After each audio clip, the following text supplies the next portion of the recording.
চাঁদপুরের গ্রিড-কালান্দিয়া cricket tournament ২০২৪-এর শুভ উদ্বোধন করেন বাংলাদেশ ক্রিকেট বোর্ডের সাবেক নির্বাচক ও বাংলাদেশ ক্রিকেট দলের সাবেক অধিনায়ক হাবিবুল বাশার সুমন।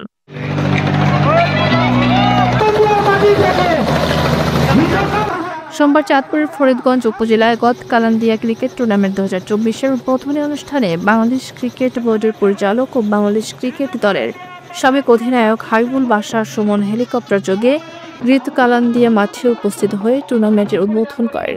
উদ্বোধনী অনুষ্ঠানে টুর্নামেন্ট পরিচালনা কমিটির সদস্য বিল্লাল হোসেনের সভাপতিত্বে বাদল দাস ও শামসুল আলম রনির যৌথ সঞ্চালনায় বিশেষ অতিথি হিসেবে উপস্থিত ছিলেন বিশিষ্ট ব্যবসায়ী আহসান হাবিব, প্রবাসী মোহাম্মদ হাসান আক্তার, মানিক ব্যাপারী, উপজেলা ক্রীড়া সংস্থার সাধারণ সম্পাদক নূর নবী নোমাল, টুর্নামেন্ট পরিচালক সদস্য সোহেল খান সহ আমন্ত্রিত অতিথিবৃন্দ।